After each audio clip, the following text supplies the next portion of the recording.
Dina Brown's got your cover, sis. She can show you another way. Tune in weekly to your radio, and she'll have it feeling like there's a shift. Hey, yeah. Oh, no, no. The breakthrough is almost here. No. Talk to Dr. Dina. Inside Dina. Advice. Dina. Your life, she knows what she's doing. Dina. Inside Dina. Advice. Dina. Your life, transform your life. Dina. Inside Dina. Advice. Dina. Your life, she knows what she's doing. Dina. Inside Dina. Advice. Dina. Your life, transform your life.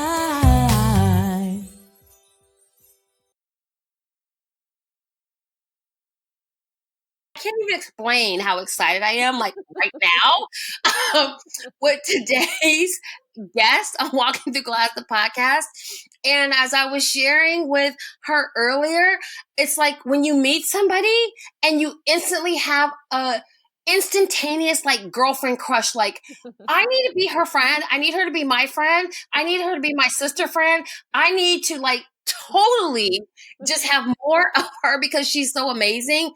That is how I felt almost instantaneously about my guest. And again, I am Dr. Dina Brown, your host on Walking Through Glass, the podcast, where really our big mission is to inspire, empower, and transform lives. And we all know that how we do it might shift and change, but the fact that we operate in our purpose is the key to that. And as I kick it to my special guest to tell you, so she can tell you, like, I can't even like phrase the awesomeness and what she encompasses, to tell a little bit about what she does, who she is.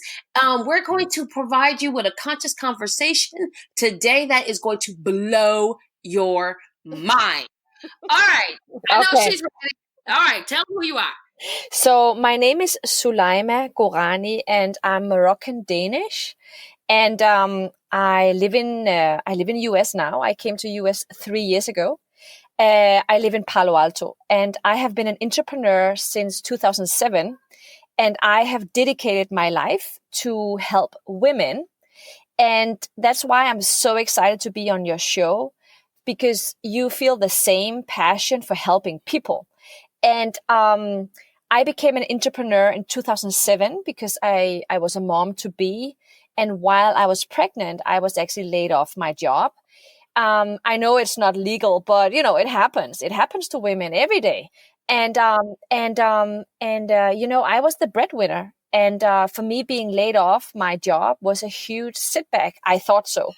And I didn't know where my next paycheck should come from. And I was bewildered. I was bewildered. I was sad. I was traumatized. I didn't know what to do. And I have to tell you also that my upbringing was tough. I mean, I moved away from my parents when I was 13 years old. 13. I mean, that's young, right? And I was kicked out of school. I ran away from my parents. I had really a tough upbringing, and that's not an excuse. I'm just saying that I grew up with a lot of adversity. It might sound strange, but you have to imagine me growing up in a white country. Like, there's only at that point in the 70s, everyone was super white, and I was the only brown kid, right? And I was excluded. There's a lot of racism going on.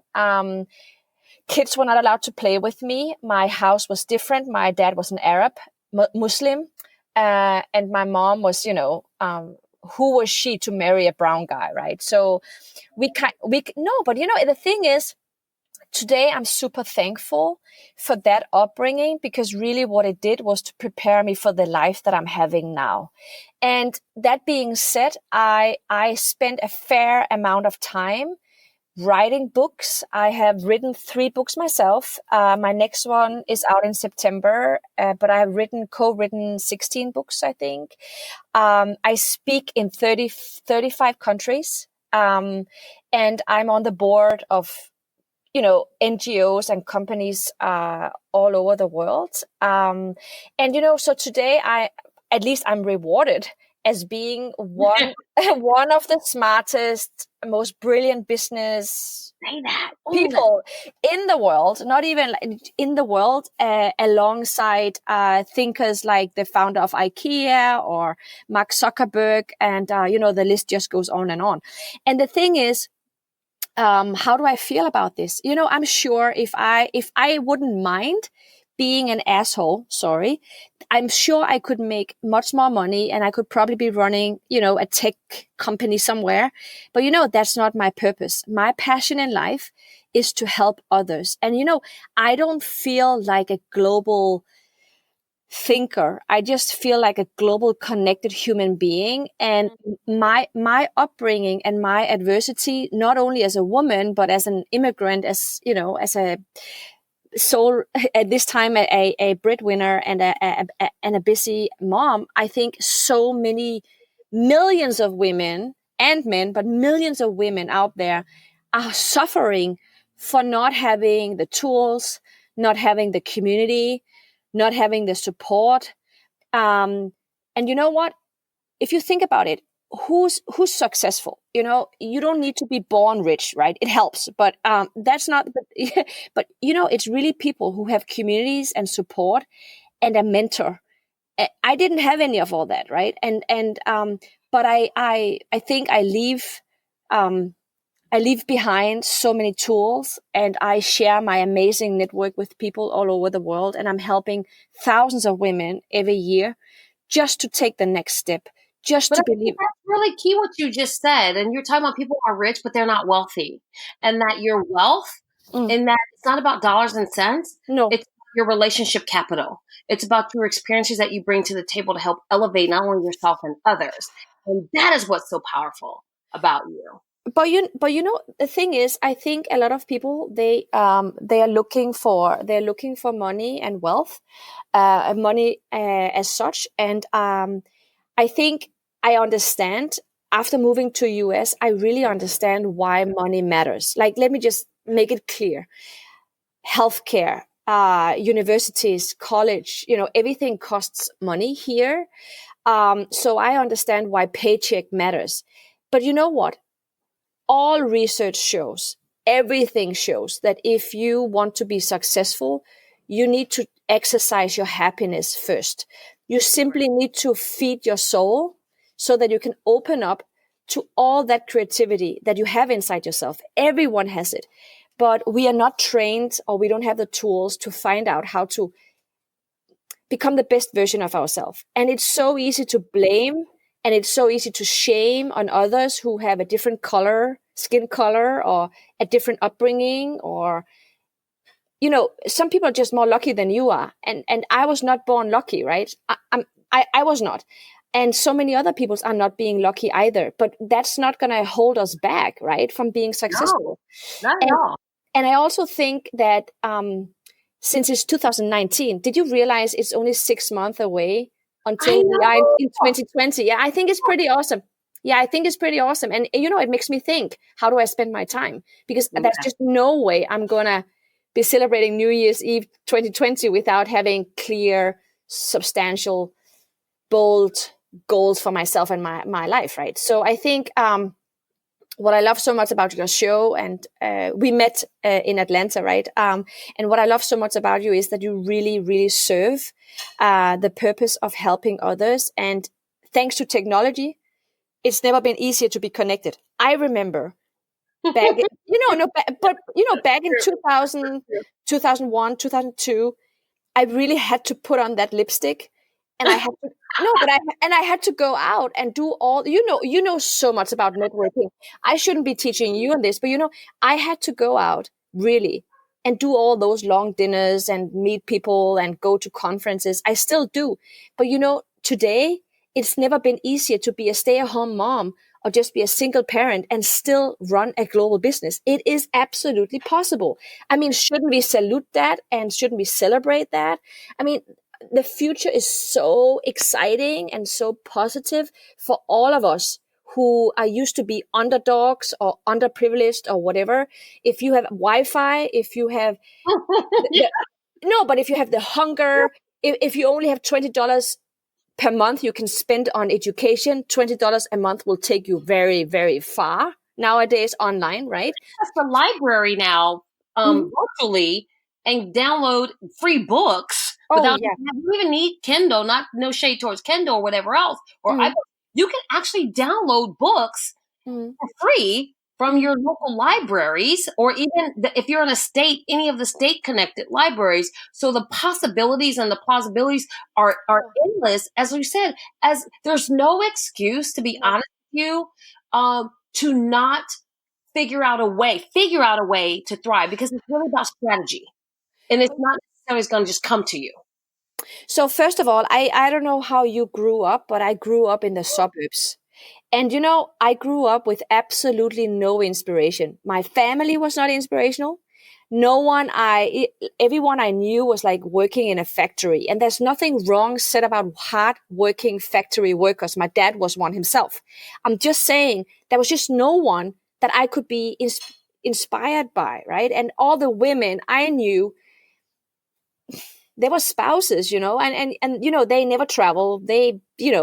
And so I think I was depressed for the first 15 years of my life. I'm pretty sure I was so lonely, and I didn't get any, and every time I spoke about my dreams, every time I spoke about the things that I wanted to do with my life, people were just rolling their eyes, like, People still do that to me now, and I had a unique upbringing. Number one, there's 9 in my family. I'm number 7, and my mom was an only child. And throughout periods of that experience, my mom was a single mom, but she was a very strong woman. I mean, my mom and dad got divorced when I was very young, and my dad actually passed from cancer when I was 14 years old. oh, I'm And sorry. they had been divorced for years, and we had been estranged, but still the loss of a parent. Oh, And yeah. so having my mom remarried, and having a person that didn't really truly believe in love and want to really engage in children. So my Oh, upbringing wasn't stellar. I always tell people I don't look like what I've been through. And wow, strong. as when I begin to, but I always knew that I love to learn. And I didn't have anyone necessarily who was telling me you should. It was something that was a burning piece inside of me, which I was often ridiculed for. And so, and and then I just really recently I do a daily dose of Dr. Vitamin D every day on my podcast. It's just a 15-minute kickstart to your day as I help people understand what it's like to walk through the glass. And so recently I've been delving in the concept of truth. And we have to really get to the truth of our story to be able to heal from any past issues. And so I had to start to and really look at it instead of kind of masking it. And what I realized that the first person or persons that really begin to instill in me the questioning of my ability or my work, actually it started at home. It didn't start outside of the home. And so it was a combination, because my mom is brilliant, but yet my mom got married very young to my dad and had children. So she didn't graduate high school. She didn't do formal university. And so there were some issues and some scar tissue there that she then, and being an only child, she didn't understand sibling relationships. And so there was some jealousy there that really passed on. So when I would want to share because I was excited about something that I was learning, I was then immediately shamed into, you think you're better than anybody else. Why are you? And so I learned to quiet my voice and what I call like my inner nerd in that space, because I felt that when I said something or I shared even my excitement, it wasn't that I felt I was better. No. That the perception was going to be. So when you talk about hardship, it wasn't that I was starving or hungry, but when we talk about the mindset and the subconscious seeds and phantom limbs of what I call that are buried underneath that subconscious of that conscious level, it really impacts the way you interact and you grow. And so it took something always to trigger me to stand up. And then if it was usually somebody else, if I needed to stand up and speak for somebody else, I was doing that, but I rarely spoke up for myself. It had to be about somebody else. And so as I've grown into these 29 plus tax and gratuity years, Yeah. and begin to really own that space. When I look at my trajectory, and I have had a very unique career. So coming and deciding to be an educator instead of being a corporate attorney, becoming a school principal in my 30s, which was kind of unheard of, to be a Black young woman of color. Oh yeah. In that position was something that people were like, wow. To then be a 2012 Blue Ribbon principal, so to be a nationally recognized presidential award winner, it was like people were looking at me like, who you are. I was in this position, but even still underneath the surface, I thought, you know what? I never wanted people to acknowledge the fact that I had a PhD, because I thought if they did, they called me Dr. Brown, then they would think that I had heirs. And they would think that I thought more of myself than what I did. And so I kind of got to the point where I realized that I sacrificed and paid my dues. As a single mom through the process, married, divorced, married again, and then divorced again, that I represented something that was bigger than me. Yeah. And so when I began to own that space, and then I began to look back at my mom, who in the very beginning, who to me, for a long time, I considered my greatest adversary. When I came back to the United States in 2016 from living overseas for 16 years, she became one of my greatest champions. Oh. But I had to recognize that part and partial to some of my phantom limbs and my subconscious belief systems were rooted in the way I was brought up. So she said, be strong, be a woman, do this, do that.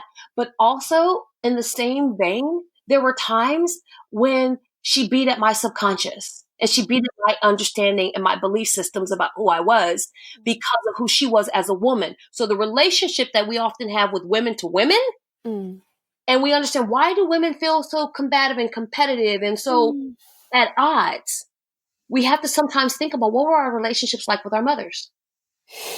So, you've said so many things. I mean, bravo. I mean, you blow me away. I mean, so first of all, suffering is not only, you don't only suffer from being cold and hungry.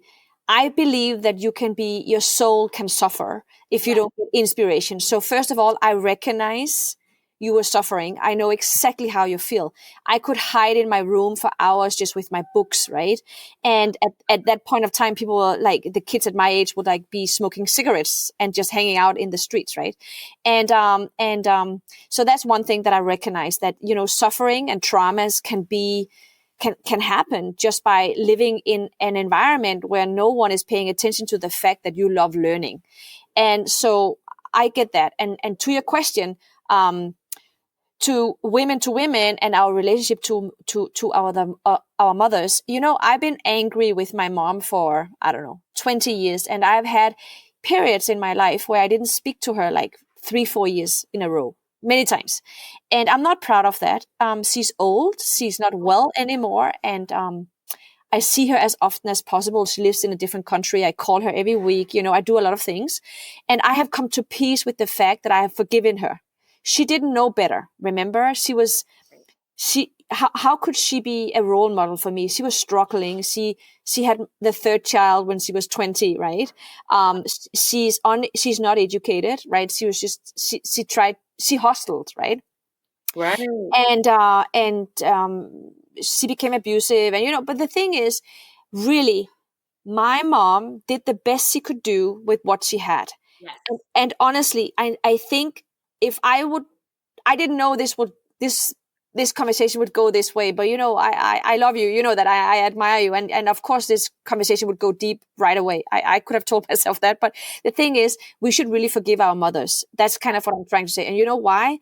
Not because I'm sure that our moms, they love us so much. And even if your mom is not around anymore, if you listen to this podcast, you should forgive your mom. Like, do a small ceremony, write a letter, read it out loud, or whatever. Just forgive your mom. She really, really did the best she could. You are a mom. I'm a mom. I make mistakes every day. I know I'm traumatizing my kids. I know that. I'm trying not to do that, but I am doing it. As we speak. I went to his job and surprised him to take a picture because it was his first job, and I wanted that mom picture. So he was not happy.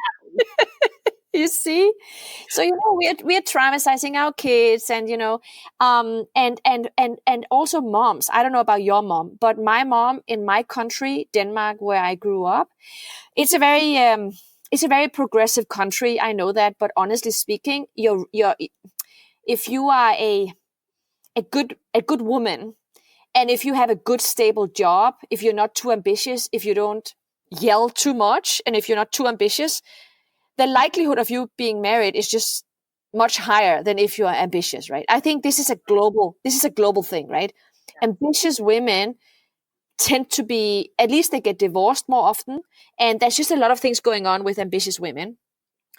So my mom, I think without even knowing, she just wanted me to have a good life. And so she was, my upbringing was just trying to keep me, not to keep me back or hold me back, but she tried to fight the nature in me, and my nature is to speak up, right? Yeah, that's what I love about you. And to fight for my rights. And when I say fight my rights, I mean fight for my rights, like fighting. And so it gave me a lot of trouble. And really the boys didn't want to date me, right? I mean, I was not a dating object, right? No. So the thing, so she, So spicy, like your Moroccan heritage. yeah. And and the thing is also, the boys never felt I was pretty because I wasn't white. My eyes are not blue. I don't have blonde hair. I'm brown, So I grew up, and I'm sure my mom was like, she's never going to get married. She's never going to get kids. So we shouldn't blame our moms. We should honor them, honor our moms for what they did. And as you said, your mom is a rock star, right? She's strong. My mom is so strong. And I don't expect her to understand my life. I don't expect her to understand my life. I just tell her I love her, and that's all I can do, really. Right. No, everything that you said is where I've grown to. And then in this new season, and part of why I founded the Lead Her Shift movement was to shift the way we think about ourselves as women and how we develop and respond. Yeah. Instead of reacting all the time to things. It's really about being unapologetically authentic and holding the space, which is why I resonate so much with you and who you are and that connection space.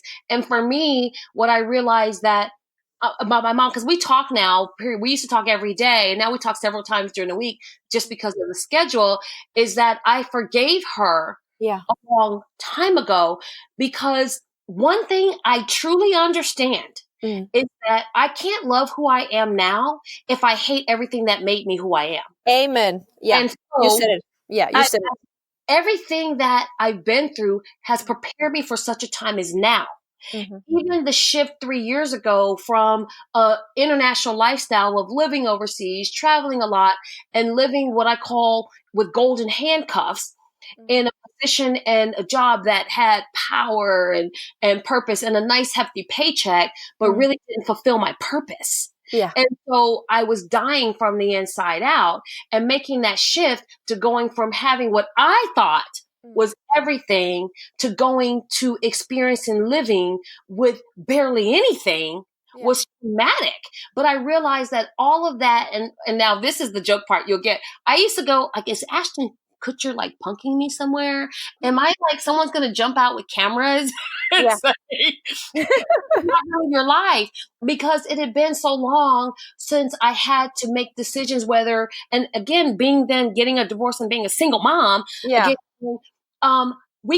I can't buy that. No. And I don't even know when the last time that even came out of my mouth. You know what I mean? And so I'm like, to have to sit there, and I remember this day, and I don't think I've ever told this story in any of my podcasts, but like you said, I knew when I talked to you, it would bring out so many things that, and I'll probably get emotional, but that's okay because I'm okay with it. Yeah. That I remember after coming back here and after the first year, and I had saved, and I didn't expect things to go the way they did with, leaving my job and leaving that position, and then going and having some unexpected bills. So the money that I saved for cushion money was gone. And I remember that I had probably like $13, $14 in the bank. And my son, he's never ever had to worry in his whole entire life about money. He took an Uber, and it was like $10. And he didn't ask me first. Yeah. And I knew that I wasn't having an invoice being paid for like another week or so, And so I was like, I literally blew a gasket. Sure. And I was like, why did you do this? And so I'm sitting here and I'm having this conversation about our life is different. But then I felt as a mom, I felt this overwhelming shame of how can I put my child in a position to get a divorce, leave the big house, have a different life, Yeah. to go to living where I have to then question whether he can take a Uber? Because I didn't know if you take a Uber, then that's going to question whether I can buy milk. Yeah. And then I'm still living this other life. I mean, still just barely getting there. And on the outside, no one ever had an idea Yeah. of the challenges. And this is where the reunification of a relationship with my mom came, because when we began to talk about things, and I remember my mom, she called me like in tears and she said, I need you to let me help you. You see? I need you to let me help you. Yeah. And I was just like, cause I was like, I'll figure it out. I'll make it happen. It'll just, cause I've been used to being a solutionist. And so when she called me crying, she says, I need you. I was paying $800 a month for insurance. I mean, when my money was just going out the window. Yeah. And she said, I need you to do this because I need to know that you're safe and you can go to the doctor. And I need to know if you don't have any money so that I can make sure that you have money. And I need to, and so she would then do these little surprise things of like, I'm putting money in your account and I need to know if you, and here's the thing is nobody knew. Even my significant other, he's like, I will give you, I didn't want, it was hard for me to have anyone step in. Yeah.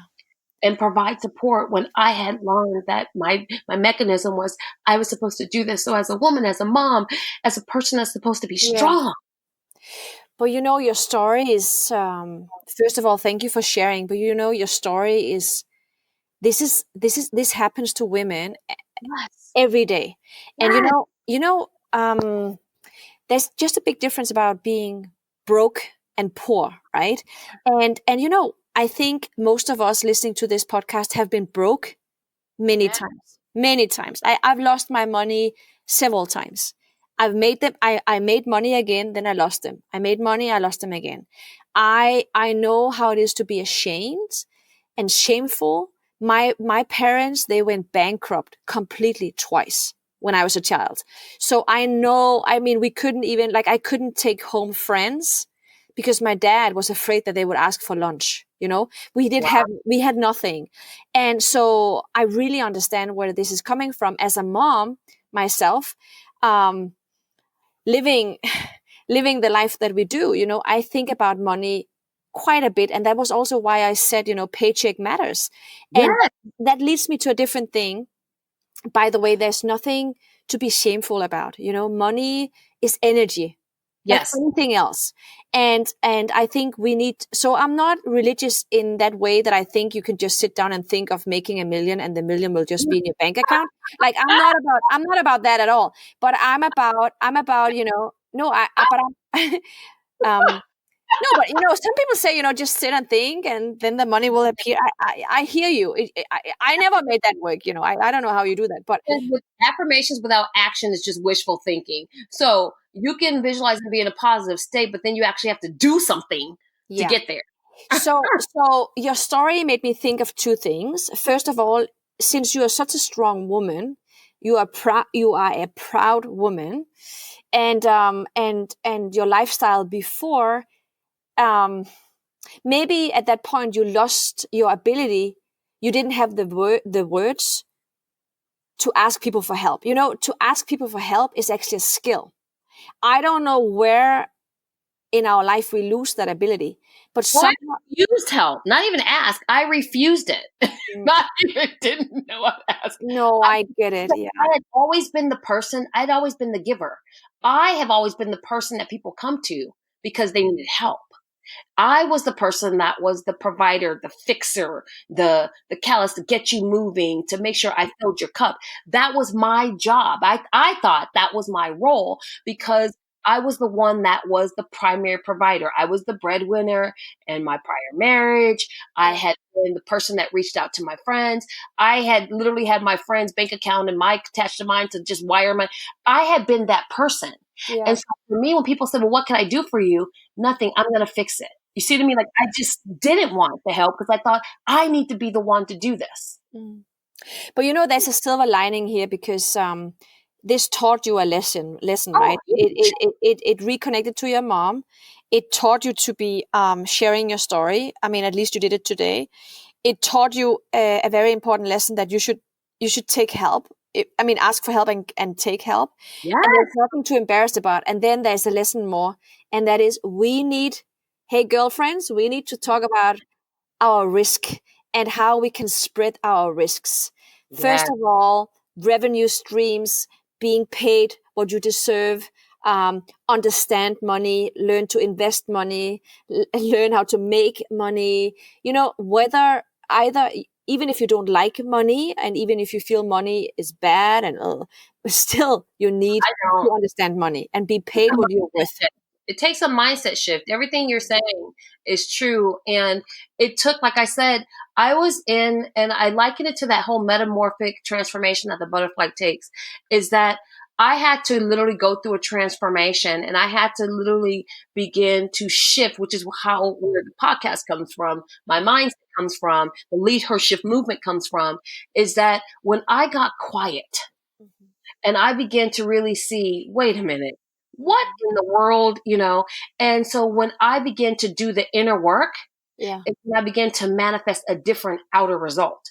And people would ask me, okay, how are you doing this? And why are you always in this state? And things become, and you attract this and that. And I realized that it's a journey. And what I had to do was own my truth. Yes. And in doing so, I realized there was power in my story. You see, me being a private person, I thought, you know what? I thought in the beginning, no one wants to really hear my story. They just want me to boost them up. But then when I began to share tidbits and people asked me questions and I would share part of it and they would go, really? I would have never thought. And I said, let me tell you how. And then they go, well, how did you do it? And that's where it was ding, ding, ding. And I said, book some time. I'd be willing to show you how to do it. But there's an investment you have to make, not only in time, but there's a financial commitment. Because when I realized that, and this was full circle, that I always knew it, that I was supposed to be doing this, and I've been doing it for most of my life, but I never knew you could make money from it.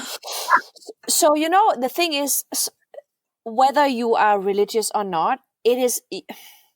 So when I was younger, I wish that I could take a pill and just become normal, have a normal, boring life and a good job and not too much excitement, just a normal life.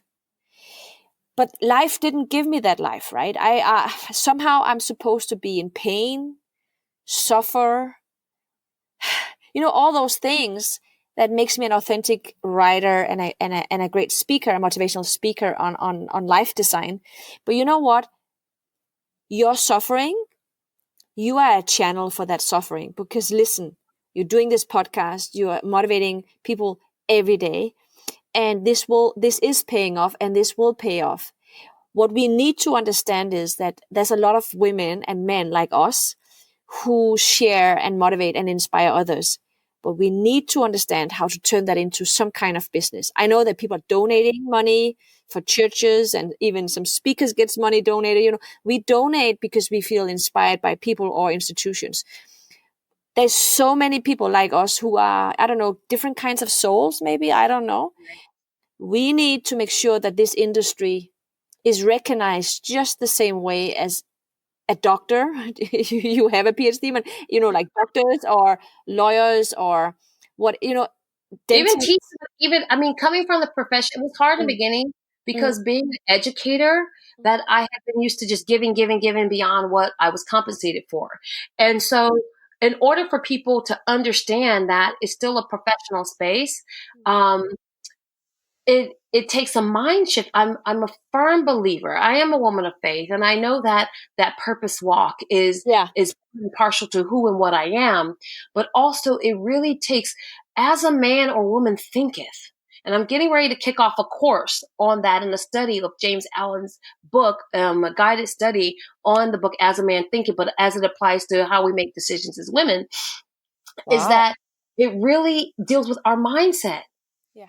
Until we begin to see and think ourselves into that other space, we will never achieve and manifest that, because we truly are, we can never move past the vision that we have of who we are.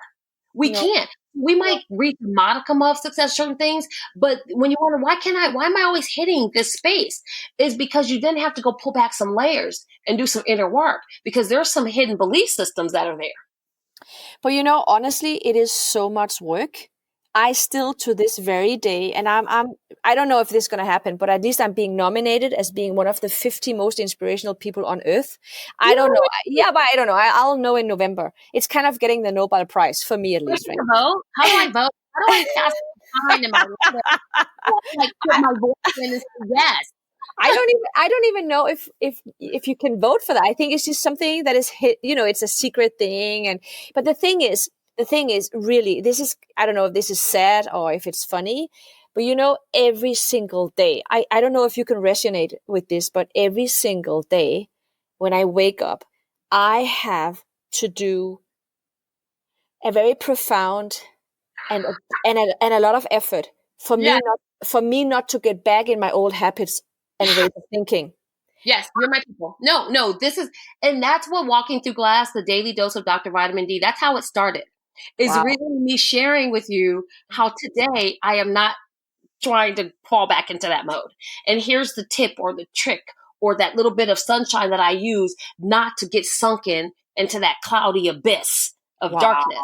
No, Yeah. people, I'm talking to myself. And with me talking to myself, if you benefit from it, then great. But I started it because I said that daily dose of Dr. Vitamin D, because everybody needs a little bit more sunshine in their life. Yeah. And vitamin D helps you process it. And I was saying that I literally have to go through. So this week I've been talking about truth. And today's episode was what I call the angry truth. Yeah. in that I battle. And when I say battle, I mean literally battle with myself. Me too. My inner critic and my inner bully, to not go to that space, because I know that I truly want to live my very best life today. And I want to love myself with purpose, on purpose, every day. Yeah. But it takes work. Intentionality. I don't know if I've ever done any work, and I have been working in factories, cleaning lady in the nights, dishwasher. Like, I worked my butt off, honey. Like, really. I don't know if I've ever done as hard work as I think the work that I'm doing right now is. And it's just pure inner work. You know what? Two things. What took me here is not what going to take me to the next level of my life. Yes. I came to this position because I was hungry and I was angry, right? Mm-hmm. And I think anger and hunger is super good drivers.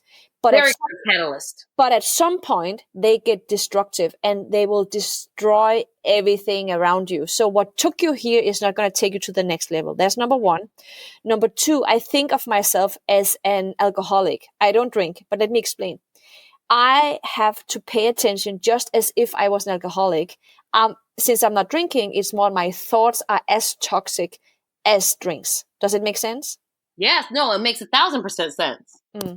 And I don't know how to give a good piece of advice on this. I'm just saying, until you stop up and start observing yourself, what you tell yourself and how you talk about yourself to others, only that day your life will change. But you have to be at that point where you are so tired of beating up life and where you're so tired of being tired and poor and beaten up.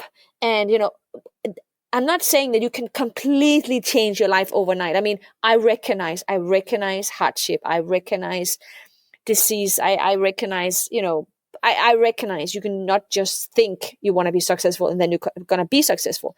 But I came, at least from my point, the lowest point in my society. You couldn't, at some point I go to in Denmark, if you can't get a job, you go to the welfare, what is it called? Yeah, and ask for a job or whatever. They looked at me, right? I was 21. They looked at me. You know what they said? Wow. You know what they said? They said, we might use you for maybe we can use you for painting. You can paint a fence. They didn't see any talents in me. I was 21. Wow. It was ridiculous. So, I was never told that I was good at anything. I didn't have money. I didn't have any talent. No one saw me, and I was so unwanted. Can you Wow. imagine? No, but I think, so fast forward, maybe being one of the 50 most motivational people on earth, how can you go from that low to this? And I have to tell you, everyone listen to this podcast because this, what you're serving and what you're giving out is the recipe.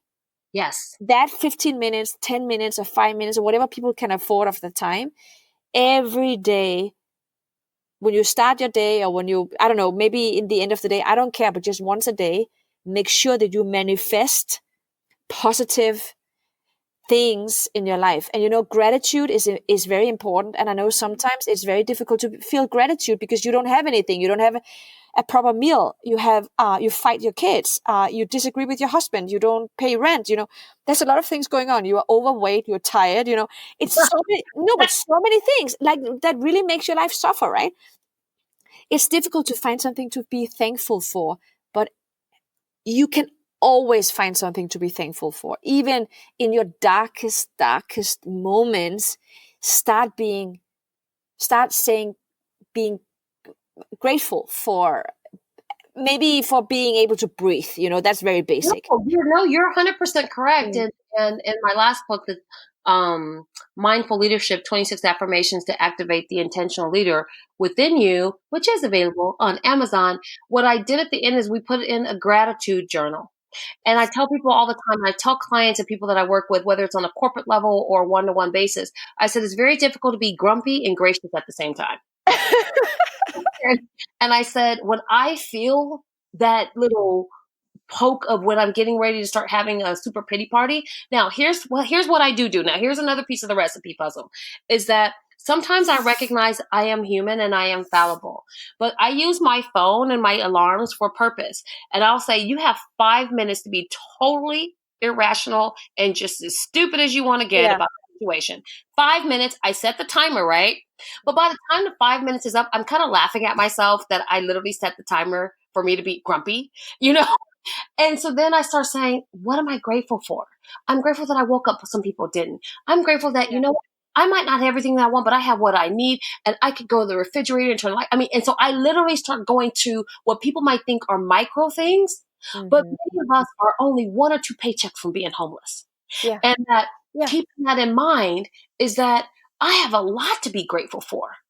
Whether they're the clothes in my closet and the things and the things that you complain about. And when I first moved back to the States in 2016, and this is putting things in perspective, right? I love to share like my totally out of my whack mind stories. It's that I was so frustrated, and I called my best friend at the time who just passed, and I said, I don't know what to do, because I knew I wanted to get a new car, right? Yeah. And I was trying to figure out which car I was going to get. And I was like, I just can't sleep. I'm so frustrated. I don't know what to get. And I'm saying, either am I going to go and get this other Volvo, because I was getting rid of the Volvo, giving it to my girlfriend, again, giving it away, or am I going to buy this Mercedes? And I was like, oh my God, I just can't believe it. I don't know what to do in my life. And I literally sat there myself and took my hand and smacked myself 2 times. I said, are you crazy?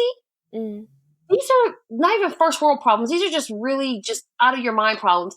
If that's what you're worried about, you're saying you can't sleep, you're stressed about which car you're going to get.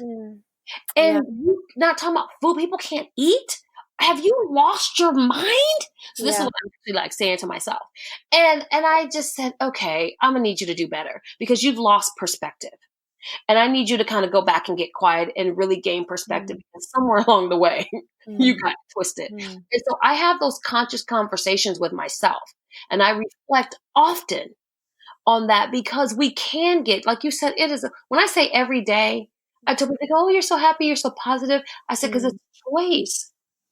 Yeah. I said, I know that if I let it go, it is not going to be good for me, and it's darn sure not going to be good for you. But it's so difficult, not difficult, but it is a decision to be the love and the light, even when you don't feel the light, and it takes one to know one, right? And and and I meet people on a daily basis, and I don't know if it's me that's being special. I think we talked about this when we met in Atlanta.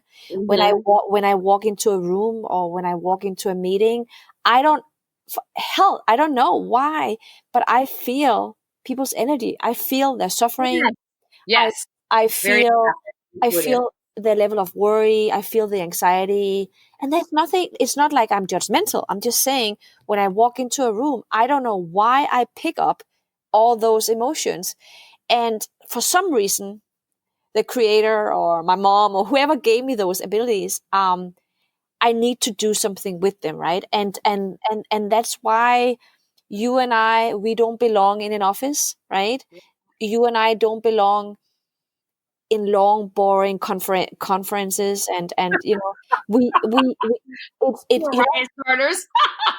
yeah, we don't belong there. We can do it, but your soul will always suffer. And I have so for what you and I do for a living and what we've chosen to spend our time on, I need to believe, I need to trust that this is something the world need. And I strongly believe the more of us that comes together and share these experiences and bring hope back to life in so many people's life, it must be rewarded. I mean, but also you have to ask yourself, when is enough enough? What level of comfort do you need? Let me share a secret with you. I'm very hardworking, and I have been and I am successful if you look at the paper. But I also realized, and this is something I'm not proud of, I have two things that happens when I get too successful. And I'm not proud of this at all. I actually get a little bit lazy. And I'm not a lazy person, don't get me wrong, but it's kind of when I'm too successful, I start being lazy. I do less. I don't make the same effort. I don't pay attention to details. I kind of also become a little bit of an asshole. And I'm not proud of that either. No, but let me explain. Like I am just a little bit more naughty in the way I answer people, and it's not like I feel I deserve it. There's just something that happens to me. And I realized it 3 years ago that that's a habit. No one told me. I just realized that I'm getting lazy and I have this little bit of asshole syndrome when I get too successful. No, but this is a big thing. I don't want to be like that. I'm not that kind of person. I know what you mean, though, but what I'm saying is that I'm laughing because I feel like when I'm talking to you, I'm talking to myself sometimes. And so it's nice to have someone outside of my head that kind of gets it. And that there's a sense of like ownership, like I don't have to continue to push as hard because why? Like I'm the shit, like so and I can be confident. I'm very clear about who I am, what my purpose are, what my vision and mission and values are, and I'm very confident about what I'm called to do. And as I begin to develop a higher level of consistency in showing up at a high level, no matter what. That's where I'm at now, is building the consistency portion that no matter what, whether I'm successful or things are coming to me. And I say that the reason, again, I may not have reached like your level of success, even though I believe that I'm my mama's most influential child. I'm not the one in the 50th generation in the world, but I remember when I first moved back in 2016 from living overseas. Again, I'm just leaving this principal job, community leader, all this other blah, blah, blah stuff and speaking all over, the world internationally. And I come back and I decide I don't want to go back into K-12. I want to be a consultant. I'm going to be a speaker. I'm going to do training. I want to help people begin to lead with their heart and their mind and build positive culture, all of that stuff. And literally people were coming to me because I just had that thing. So I was naming my price. They were paying my invoices, but then I never did anything to follow up and build that buyer's journey and build that continuation funnel, because I'm like, people come to me like I don't hunt. People chase me. Wow. Yeah. Hey, I know. That's why I was laughing, because I'm like, oh my God, she's so me. And so it was that until the point where I'm like, wait a minute, things dried up and oh wait, I didn't go back and go back and fill things. And people were like, Dina, you're such a great salesman. People respond to you. And I was just like, oh yeah, they'll call me if they want, here. I didn't do any work. Yeah. And I have a feeling, so I cannot tell people's future. I have no such skills. I promise you. I don't. But when you're saying all these things, I think about what you have been through the last few years Yes. without knowing the details, because I truly don't. I think you have built the foundation for your next new great business, and it's going to be larger than life. It's going to be bigger than life. 100%. And I own it, believe it, agree with you. And so here's where me and God, I mean, when I say I had a knockout, drag out discussion, snot, crying, like, I don't understand. I da da da da. And so when I finally shut up and listened, he said to me, he said, how can you have the massive impact that you're to have if you have no understanding of where these people have been? You see? And he said, I need you to understand Yes. really what it was like, because I've always had favor. When I applied, and again, just owning the space is that people said, oh, you'll never get picked up as a school administrator. This is your first time applying. This is the first time. No one gets picked up when they first looked at it. I dropped my paperwork. I did it at the last minute. To me, it wasn't my best piece of writing. And I got a assistant principalship immediately. And then within 2 years, I was made a school principal. Yeah. I didn't, any job I wanted, any job and position that I wanted that I can recall. If I wanted it and I applied for it, I got it. But you know what? But this time you didn't pick you didn't put your finger on a job. You are building something, and that takes longer time. That's But it also, I was building from a place again of not clear understanding, because I love the creative space. Now I do have a business background. I know optimization. I know systems and processes, and I do that for fun. I didn't want to have to do that. You know what I mean? If you ask me where do I want to spend my time, it's playing and thinking, as opposed to whatever, constructing. And so when I decided to say, God said, but I need you to step on your own stage. But then remember earlier in the story, I told you that my whole life, when it was time for me to be on stage, is when I got the most darts thrown at me, that I always went behind the scenes. And so I spent time building other people's businesses. So people will come to me, entrepreneurs, I want to do this. I would literally build out a whole complete course, a program, and the whole 9 yards. And even if I had mine in my back pocket, I wouldn't launch it, because I'm like, oh, I want to go work on their stuff. Oh, I want to go work on their stuff. Because I thought for a while that, again, was it complacency? But when I started doing inner work, like you said, the hardest work I've ever done in my life, I had to understand and deal with the truth that I was scarred from my earlier past, memories of any time I had to speak for myself. I was told that either A, you are, arrogant, you're condescending, and I would literally have these darts thrown at me, period, for constantly. So I didn't want to speak on my behalf. I had always felt comfortable working on someone else's. Yeah, that's the whole belief system that you need to reprogram. And that is not easy. But you're doing it. You are doing it, and you're probably going to have to work on that the rest of your life, because we are super uber traumatized, right? and so it will take forever.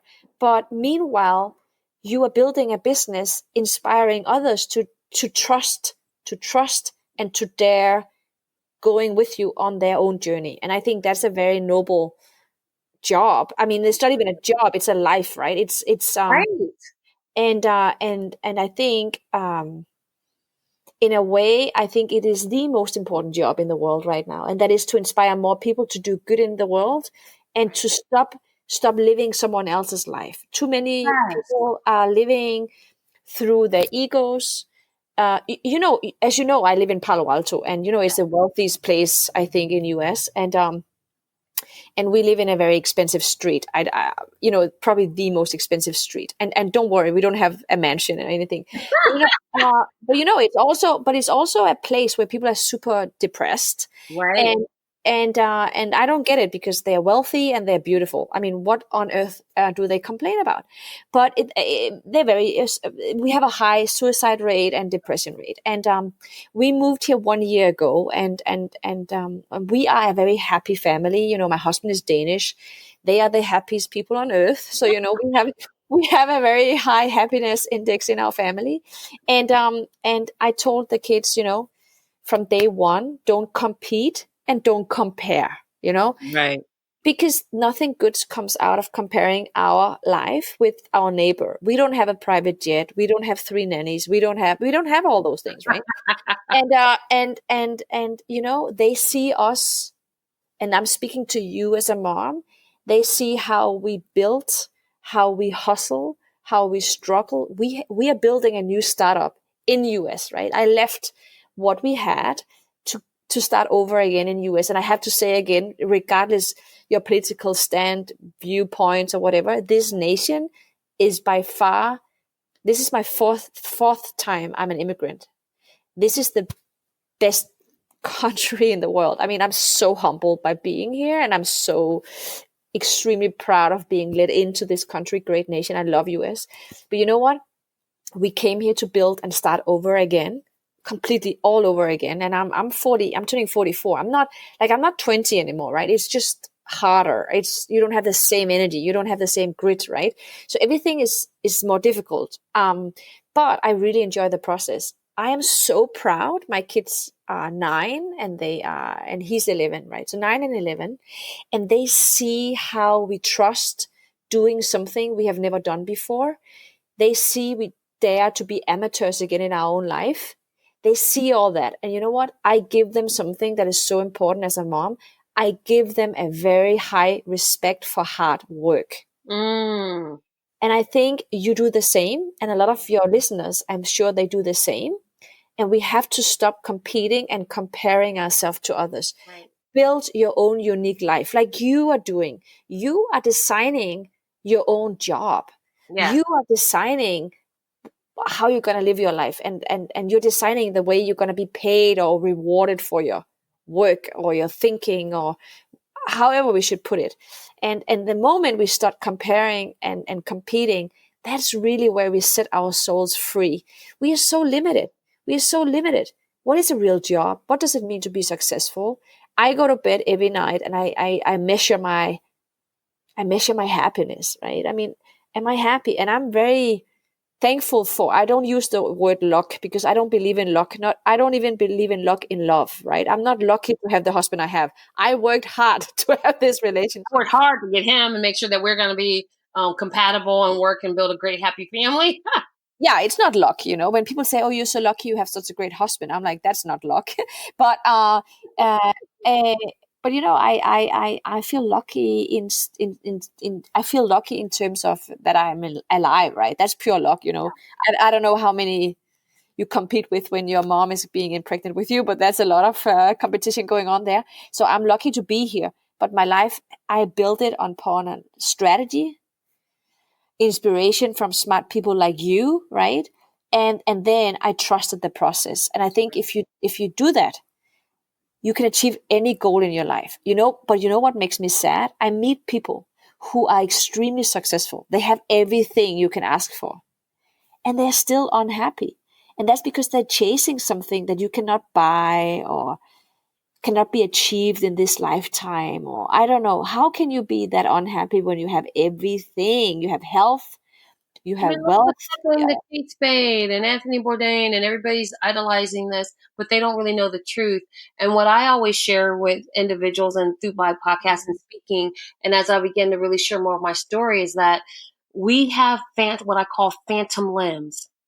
And those Oh, are, yeah. yeah. I like that. and I have like a whole program. We talk about how do we begin to remove those phantom limbs. And just like that veteran or that person who had something that was amputated and you're still feeling pain, you're still dealing with the pains of other situations and circumstances and old hurts and ideologies that you have to let go for you to be able to thrive. And so, but until we make the unconscious conscious, we can't deal with it. So we'll say, this is not happening to me because, but when you really begin to get quiet and do the inner work, which is scary and is painful, and honestly, there's lots of tears and there's the fear that's involved that till you get past that and say, okay, I'm going to take this piece. And one of the tools I begin to use as I go back to reevaluate some misconceptions that I had about my truth, I said, I can handle one at a time. Which one am I going to deal with today? Which one do I think is blocking me from, like you said, living my very best life and moving into my next greater? And so when I go back to that situation that seems to haunt and play that mind movie and be that phantom limb that's disturbing my equilibrium, I then go, okay, now let me take myself out of the equation, philosophically, and now let me process this. Was it really the way that it was, or is it the way that I felt and with my limited understanding at that point in time? What was it? And then even if it was A or B, can I put it to bed? Can I say, okay, got it. Here's what I learned. So then I ask, what did I learn from this? How did that make me a better version of who I am now? Whether it was painful, whether it was what? How did it make me a better version? And so then I take what people could perceive as being a negative situation or circumstance and list it as a positive. I move in and shift it over on my balance book to a positive attribute that grew me to where I am now. Yeah. And I literally mentally, physically, and in writing do that. And so as I begin to make that shift and that understanding, I realize that it's in my power to script my divine narrative. But you're powerful, you're strong. Not everyone is that strong, right? And if they don't have the tools, you're providing them with tools. And that's, we cannot emphasize enough. People need to listen to people like you, right? To make sure that they get the tools and you show them not the entire direction that they have to go, but just the small baby steps, because this is a lifelong journey and there's no thing. I just want them to begin to think about the situation. I'm not saying think like I think. I don't want groupthink. I want cognitive dissonance. Think for yourself and really get to what truth looks like for you. Even if it's totally opposed to what I think that it would look like for me, that should be okay. And so I have become very comfortable with who I am. And I say this, I love me. And if you do, it's a bonus. And people go, well, people are attracted to you. I love myself. And so you're very good at that. Yeah. I teach people how to follow. Like I am so comfortable, and sometimes, and I think that you would get this portion. For some reason, I know it before I say it that it'll make sense to you. People will meet me and they'll say, "Well, gosh, aren't you kind of arrogant?" I said, "No, I just love me." Yeah. Completely with all my flaws. I'm unapologetic.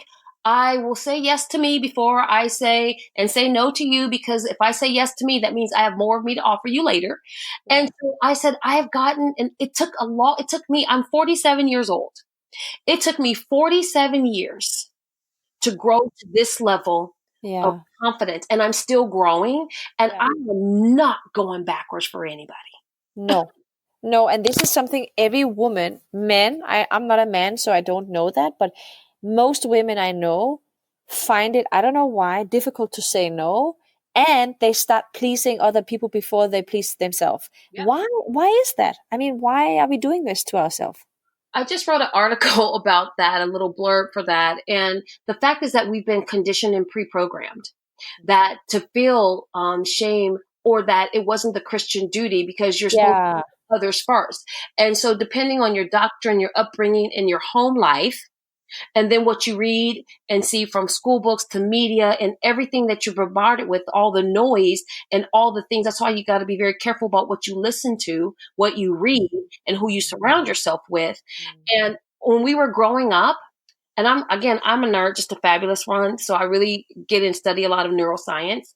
But before we had the power to really block any type of messaging that wasn't aligned to who we are, it was embedded in us. So we don't get to a point to about 10, 11 years old where we become conscious of that ability to say, whoa, wait a minute, that's not what I think. So when people are saying and teaching, and that's why it's so important for parents to speak life into their children. It's so important for parents to make sure that they're using the correct verbiage and they're very intentional about what they say and how they're saying things to their children, because we are planting seeds in their psyche that will manifest later. And so that's huge. And so it's not casual. People sometimes like, oh, you're always so much. I said, I'm telling you, it's not casual conversation when it comes to kids. No. I'm in the kid business. Don't say those words, because now we're wondering, why does Johnny act like that? You know what? We say to kids, they're 2 and 3 and you're broken up. Oh, you're going to be a deadbeat like your dad. You're Yeah. never going to amount to anything. Oh, look at you, little girl, wearing those hoish clothes. You know, Yeah. 5-year-old kids. And you're like, and parents are saying that, and they're teaching them these things, and they're letting them listen to music and watch television and things that's bombarding their psyche and planting seeds Yeah. that will then become subconsciously embedded. And when they grow up and begin to manifest certain behaviors, and they honestly go, I don't know why. Well, if they don't meditate and get very clear about who they are and do the inner work, they will be stuck. They will stall out. They will only reach a certain level of success because they can't figure out, why can't I go to the next level? Because you know what? You never, ever cleaned out all of that old stuff that was buried in your closet. Wow. Exactly. That is, amen. And that's just I'm very strong. passionate about that. I'm Yeah. sorry, I'm carried away. I'm passionate about that. I love it. I don't know about you, but when I'm tired and if I'm exhausted, if I'm jet lagged, if I'm, hungry, I'm not always speaking nicely. It's not Right. like, right? I mean, no, I'm not. Like, honestly, I'm not. I regret when I'm not. But I think I'm improving every day, right? I'm mostly a nice person. Also, I mostly also speak nicely, but I think, if you can learn to control yourself and understand how to speak life, that's a miracle. That's really where, like, that's who I want to become. Mhm. Right. Yeah. 100%. Like, that's what I want to So achieve. this is what I posted, because today was one of those days I kept feeling like the trigger started this morning at 7:30. You know what I mean? It was triggers. And so I was like, nope, I'm not going to react. I'm going to respond. And when people were pushing, but I said, oh, nope, I'm not going to. No, this is how it's not going to happen. I'm in control of this. So I've been doing that. It was been a day full of that for me. Today was one of those days. And then at the end of the day, again, still those triggers. And so this is what I posted a couple hours ago before we came on. And I just said this. I said, putting myself in timeout.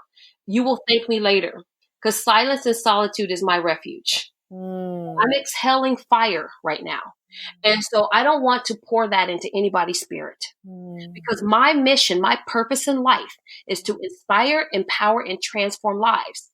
I will be doing a disservice by putting myself and sharing toxic things, which is diametrically opposed to what my purpose is.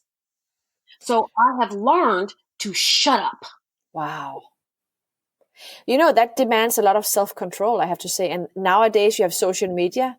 I'm not kidding you. I sometimes put myself out there, and I should not do that. But I get so passionate, right? Or I have a few things that I'm, that I fight for. Let me just say women's rights, right? And there's a lot of things going on that, are not so nice. And people might disagree with you for many, many reasons. And not all those conversations are nice. That's cool. Oh, I must have did. So I was like, oh, that was interesting. What was that? I think you just hit it out of the ballpark. I love it. Maybe that was a sign, I don't know. That was hitting it out of the ballpark. But in all honesty, I will say that it is a journey, and you'll see me hashtag embrace the journey, because that's what it is. And we all are on the same journey, but we will take different paths along that journey, and that we can learn and grow and enrich each other along the way. And my first piece is that I always think, how can I support you and what you do, as long as it doesn't diminish who I am and what I bring to the table? Because what I've also learned, because I do have a unique gift, that in the beginning, because I didn't have discernment, there were opportunities that I allowed people to abuse that gift and left me empty. Wow. And all they did was it was my fault. Why? Because I opened the door and I didn't have and see the sense of value and worth. I can't say they did it to me. I allowed it. My mom always told us, she said, if you say that someone did XYZ to you, that means you're giving away your power. Yeah. And she said, the same way you give away your power, you have the power to take it back. And so you need to realize that you own it. And for me, I realized that I never had expectations for people when it came to me. I was always offering help and support and putting myself out there. And then I would be really pissed because I never got anything in return. And I said, well, because I always said, well, don't we say this? Well, I don't want anything. Oh, no, I'm good. You don't need to do anything. And so now I speak in expectations.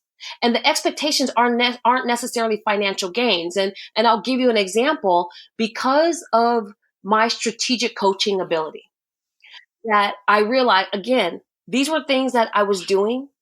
And I was doing it all the time. And I knew that it was causing people to have shifts and actually create income and revenue. But never once did they, acknowledge what I did to support them. Never. Number two, when I had a package or a program that I was selling, never once did they purchase it. Yeah. Etc. And so I recall one particular friend of mine, or not necessarily a friend, because a friend wouldn't do this to you, but a person that I knew, they were like, oh, I'm struggling. It's a woman. And can you help me? I need to put this program together. And again, when I work with you, all the intellectual property that comes with it is yours as well, because it wasn't mine. It was designed for you. And we spent all of this time putting it together. And they said, oh, I really appreciate it. I just need this help. And I said, well, I do have this. Well, I can't really afford it right now. Money is tight. And, as a woman, I'm empathizing with life situations. And so I said, okay. I said, but here's my expectation. I want a testimonial. Hell yeah. Share with someone and quit saying, oh, my friend helped me, and really call me with who I am. I am the coach and the consultant that helped you, not just a friend who told you what to do. This is what I do for a business. And so we went through all of that. And so I helped them to a certain extent. And then I said, okay. And then I even said, I'll give you a discount and you can pay over time, because I was really launching the beginning of my business before. And oh my God. Now this is what sent me through the roof. 3 days later, we're having a conversation and they were talking about, a major motivational speaker that has people walking on fire, et cetera, et cetera, et cetera. And that they paid to go to the weekend event because they just knew they had to go and see this person who can cause a transformation for them. And when they came back, they asked me how to implement what they were so inspired to do. And I know they paid over $5,000, probably close to $10,000 for the weekend, which was more than I was even going to charge them. At that point in time was very pivotal for me. And I cried because I was so frustrated, because I spent a lot of time. And at that time, I was also struggling in my business. And I was still trying to help people. So the paycheck is important. I'm not saying that's not. And I said, I will not again. I will not again. I said, God, I'll let you know who I'm supposed to pour into as a piece. But even still, those people, I said, I'll send you an invoice. Then we can make it complimentary. I can still claim it on my taxes as a donation or a gift. Yeah. I said, so I began to be more, like you said, everything that happens helps us become a better business person and strategic. And so now I tell people, I would love to talk to you, but you have to book some time if you want to talk business. Now, if you want to collaborate, I need to know what you offer, and then we need to put that on paper too. I need to know what you're bringing to the table. And it's very few people, I could count with one hand with fingers left over. The very few people that I would say, what do you need? Where do you need me to be? And how can I help you? And I'll tell them, my expectation is that you'll give me credit where credit is due. And that's what I'm saying. Credit where credit is due, because I honor that. And so there's very few people. And so I say this publicly to the podcast, to you. You are one of those people that I know. And I said, where and how can I support you? That you would not take advantage of the fact that I wholeheartedly believe in what you're doing, what your mission is, and what your goals are, and your vision and your values. And so if you called me and said, okay, Dana, I'm stuck, I need you to da-da-da-da-da. Okay, let me just, if I'm free, let me come. All right, what do you want?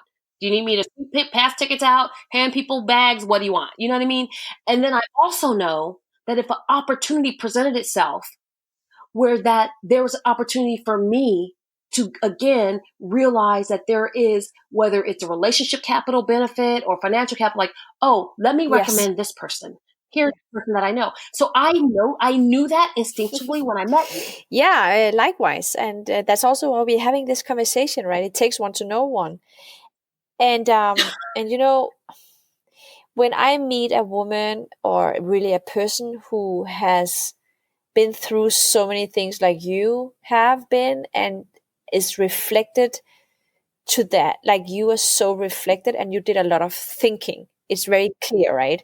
Mm-hmm. And you are so good in articulating all that pain and all that learning, and you were able to pour that into hungry, thirsty souls who for some reason don't have the capabilities or whatever, who have not suffered or who have not done that work that you have done themselves.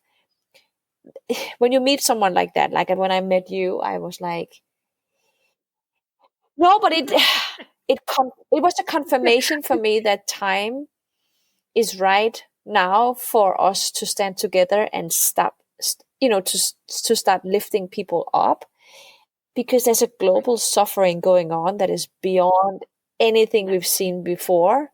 The level of anxiety, the level of abuse, the level of, I don't know, medication that people take, it's just horrible. All those people deserve to be free and happier and more forgiving and all those things that we know how to give those people again.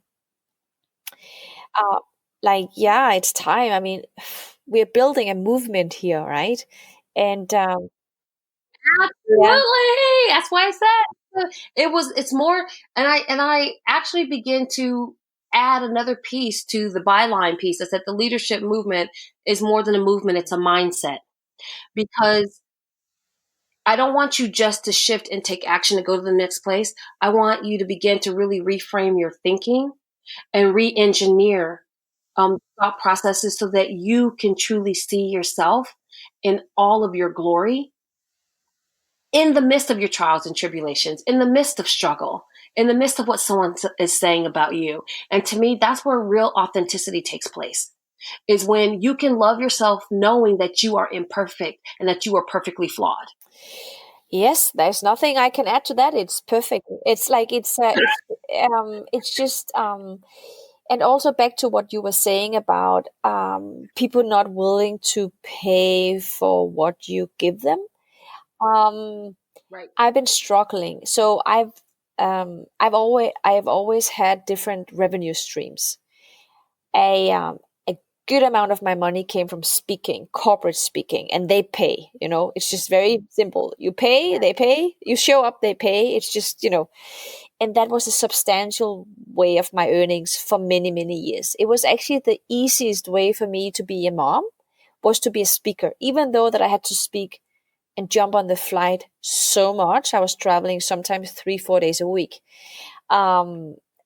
That was still a better income for me than to take a job. And I did not want to be back in an office. I didn't want to be laid off again. I lost trust really in employment. I've lost trust, and so, and the books was an income, right? People buy your book in the bookstore, so you get paid, right? There's no negotiating going Right. on really, because the book is just $39, like you pay. And then and then the whole coaching, I really never really saw myself as a coach. But here's something you might like. People kept asking me for, hey, can we have a cup of coffee? And at some point, I even wrote a column. I don't remember if this is in English or only in Danish. I'll have to find out. But I said, at some point I was so frustrated, and I wrote a column. If I translate it, it will be something like, "No, I don't want to drink coffee." And no, but the thing is, people say, "Hey, let's meet for 10 minutes. I have an issue. You're the perfect person to discuss this with." What people don't recognize is when you show up for that coffee. I don't know about you, but I am drained afterwards, man. I'm so tired. because I give everything I have to you when I'm with you, right? I drain myself completely. I don't take it easily when people say, I need your advice. I will give you my advice, right? So I'm so drained afterwards. I might not be able to actually do much more that day, right? I don't know why. I don't know why I have this way. Then I decided to do something that I was very nervous of doing. And that is I put on my homepage, on my shop, there's a you can buy a coffee with me, meaning you push that and you pay your X amount of dollars. And then my assistant, she will call you and schedule a meeting over phone. And then we will have 1 hour, 1 hour and a half, depending on what you pay. And I'm super focused. I'm super prepared, all those things. And I found out when people pay, they also prepare better. They respect your Yes. time. They pay attention to what you say, right? So I eliminated 98% of those free coffees. And now people do pay online. And I think, and I love coaching. I'm not a coach, but I love coaching. And I feel 1-2 hours in my company and we work through your process and your strategy and all those things. It's worth money, right? And I don't spend too much time on it, maybe 2 hours, 3 hours a week. So it's not like a major revenue stream, but hey, I get paid for it. And I think me knowing that you are willing to pay me for me sharing my 40 years of suffering that I give to you for, I think we need to be better at sharing also. People in our industry need to be better at sharing how to turn this into business models. And if you listen to this podcast and you don't pay for people like us, just pay attention to the fact that we also need to put, supper or food on the table, right? And there's nothing to be ashamed of. I think our industry deserves much more celebration that we get. When I go to my hairdresser, I pay her. Man, I pay her a lot of money because she's good with hair. She spent 40 years training herself to be good at coloring and what do I not know, right? So I respect professions. Like I respect your work. I respect people who have trained hard to be where they are today. Yeah, no, I am so there with you. And I don't, people say, well, I want to pick your brain. And I say, well, I need to book some time. And so, and I do. And I even came up with this one. I said, people, if they want like a little hot shot to kind of get, put a little fire in what they're doing. I like pictorial models that you can book a 30-minute hot shot to just kind of spew things out, or you can do a 2-hour strategic coaching session. And again, laser focus, you have that time, or if you want. And so when I start saying that again, I reduce the time. And I told people, number one, if there's someone that I want to meet, I do have a place for you to book what I call a virtual coffee or green smoothie. And it's 10 minutes. And it's usually about somebody that I want to talk to and connect with. Like I just know. And so it's a private link. So it's not that anyone can just book it. So if I've met you at a women's event and I said, I really would like to talk to you to see if there's some opportunity or to learn a little bit more about you for whatever reason, then again, I block out 10 minutes is enough time.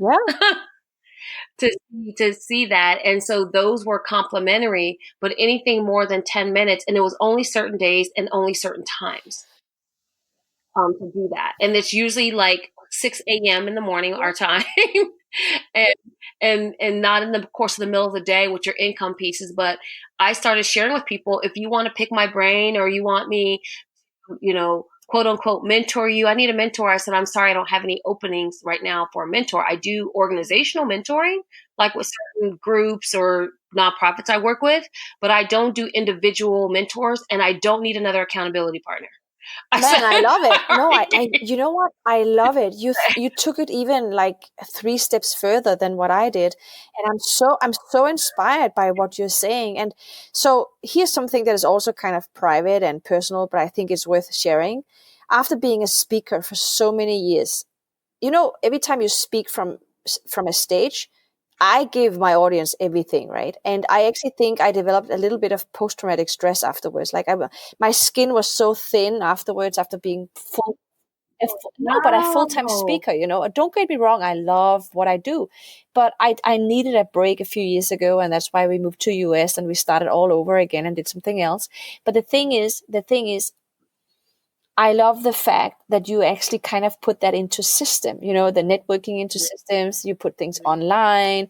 You even gave it like 6 a.m. That's a perfect time because, I love it. I just love the fact that you took things online even because I don't know about who's listening to this podcast when it comes out, but I feel networking is can be. I need to do a lot of networking, right? I mean, we're raising money for the company. Just the fact that I live in Palo Alto, that's a lot. San Francisco, like you do need to go out and do some networking, and it is great fun, but it is draining. Like it's so tough, and it's very time consuming.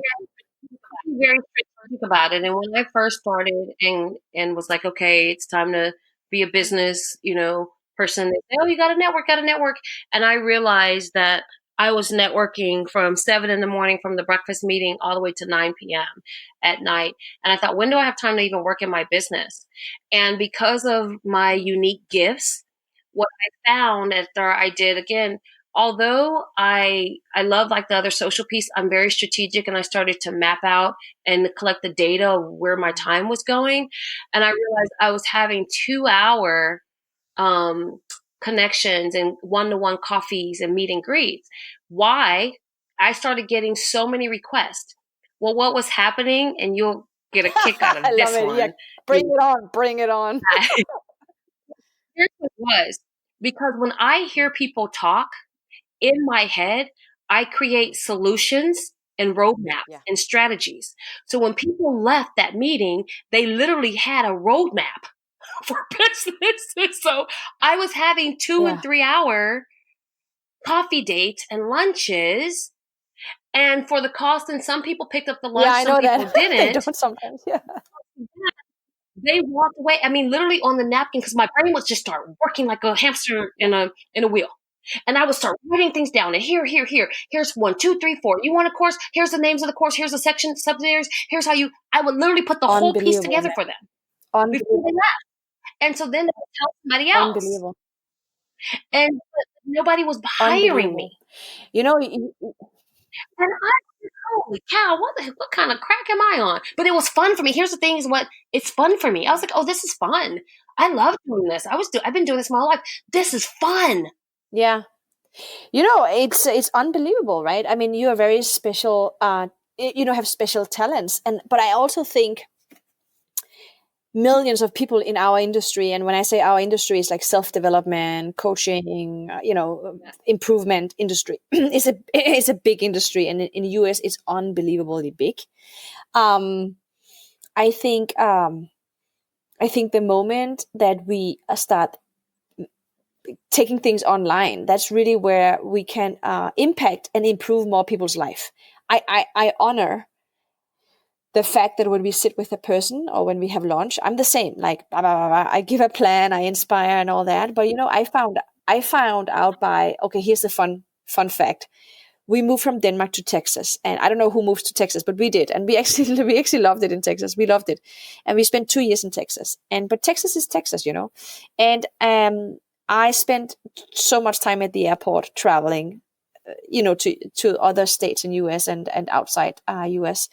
And that really did force me to start thinking how to make money online, like you did. And I built Women Reignite and other online communities. And the thing is, what I found out? I think that was a magic moment for me. I think I'm great, just like you. I think I'm great when you meet me, and I can like figure out your life, and I will inspire you beyond. but the thing is, it is actually more helpful for people if you do it online, because they can buy your classes online. I mean, you know all this, right? But they can buy it, but you can. No, but you're right. But people listening, they need to have it confirmed, because even for me, and putting it like I have 4 courses that I need to record and fine tune so that I can actually, put out there. But where I was getting caught up in full transparency is I love the people connection space. And I love that the same way that we're very protected about our energy because we pick up so much, I also, when those conditions are right, thrive from having that energy interaction. And so I realize like I love what I call reboots and reignite sessions. I don't like the word retreat, so I rarely use that one. But I like those destinations where we go and we refuel. And so I realized that for me, if I'm going to do one-to-one type coaching in face, I want to do it in a beautiful area, preferably where there's water or mountains, and lots of accommodations with a butler and a chef and a masseuse. Okay. And I would love to do that with a small group of women, and hence the CEO Sanctuary is being born. It's in progress right now. And so that's what my baby, and what's the culmination of what I'm working for is that I will open in 2021, 2022, a bed and breakfast called the CEO Sanctuary. And it's for women to come and refuel and to reconnect with who they really truly authentically are in a very luxe accommodations. But it has a community piece and it bridges everything that I love, because it also will become a safe haven for women who maybe are down on their luck, or homeless, victims of domestic violence or abuse, to have a job, a place of employment, learn about business, entrepreneurship. Because I don't want to just own the B&B. I want to buy a town. I love you. Yeah, no. Why go small? I mean, we don't do small here. But you know, you should start working up. You know what you should? You probably did already. You should start building up your waiting list. And let me tell you why. I have people ask really interesting, but see, I'm not going to wait to go to the B&B. Is that I've always done an annual destination called Tabula Rasa, and it's always in October, the first week of October. And so I still actually do it. And so this year, October 4th through 6th, we'll do it in Sedona, and it's only for 5 women can participate. It's really, when I say it's small, it's small. And it's designed to, whether you're in the midst of wanting to write, create, produce, but it's really about doing things that are fulfilling to you, but also having that intimate coaching and self-care piece as part of our personal development narrative. So here's what happens to me. My brain starts to spin off in this very moment.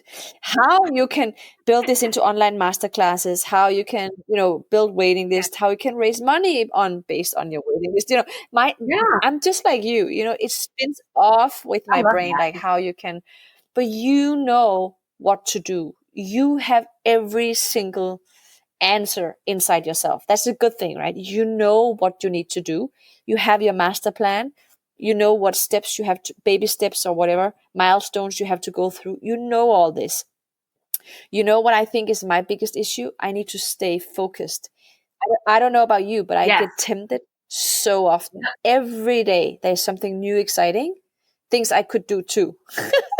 So I call them the Dory moments from Finding Nemo. Dory. I love that. You cracked me up. It's perfect. Super. Yeah, it's perfectly described. Yeah. So I make decisions by, and I work with my spouse. He's part of my team. So, he keeps me focused on, hey, we agreed on 2019. These are the 3 things you work on, right? And then I just have my assistant. I don't know about you, but I'm a yes person. I mean, you say no, right? You told me earlier. You say no, but I'm a yes person, and I say yes. I say yes to so much. And so I have a few people around me. I think you spoke to Madeline as well. She's one of them. I have a few people around me, and they're all super amazing, smart women and men. And I'm a yes person, and we have an internal joke that I say yes, and then they call people and say no. So I'm so glad you said yes, yes, yes to me, because I'm thinking, I don't know how she's going to fit in her schedule, but she'll get me in at some point in time. I'm just going to have faith and believe. And so when I sent her the list, I said, oh, just you pick the date. And I'm thinking it's going to be, she's so busy. It'll be, months No, from now. And I was, I'm going to have to just stalk her no. online and see where she's at. And I was so, when I tell you, I couldn't wait to the end of the day to go. My girlfriend, we were going to have dinner before, and she, we were catching up, and I'm helping her work on some projects. And I said, okay, I can't. I got to get home enough time to prepare, put my pajamas on, and be comfortable and relaxed. Because I was so like excited, and I feel so honored, because time lost can't be regained. So for you to truly make time and put me on that list, it really means so much, to me, that sense of value upon a connection. And even though we were in the room for a period of time, our actual interaction was still so limited. But I still felt like, oh my God, there's a kinetic piece here that I'm going to know her. And then I was so just beyond, cuckoo for Cocoa Puffs when I realized you lived on the West Coast. I was like, oh, that's right up the street. That's a flight. It's an hour flight, to go. And so I was so excited and truly blessed, because I knew that when we came together to have conscious conversation, and that's what these are. And I said, they're really conscious conversations, two girlfriends really talking about what it truly is to walk through the glass. And that means whether it's money, it's mindset, family, personal, professional, spiritual, what does it take for us to get to where we need to go, and how can someone else learn from that? That's what this podcast is all about. And I didn't want it any other way. And so I tell people, they go, where's my list of questions? I said, oh, I'm not asking you a list of questions. We're going to have a conscious conversation. And I really don't have any idea of where it's going to go, but we can agree upon a focal point. And usually that focal point is tied to what you already speak about and what comes out of you authentically and organically. And for you, it's about perseverance. We didn't say that at the very beginning, but that's what came out in our conversation: perseverance, persistence, and really the part that wasn't, pulled out for me was that there's an air of philanthropy that's there, and the way you give of yourself. And so I like alliteration, so I'll use the same letters to describe things. And I think that was so powerful, and I really appreciate it. And I think that this probably will go down as history is almost one of the longer. I longer knew, ones I knew, that I've done. And I knew it was. I said, I'm going to make sure I don't have anything I else knew going it would be on. long. I just knew it. When when I hope when I met you, my time. soul recognized you. But the thing is, I was also thinking. I remember when you told me the name of your podcast, and I think I said 3 times in a row, "Oh man, that's a Yeah.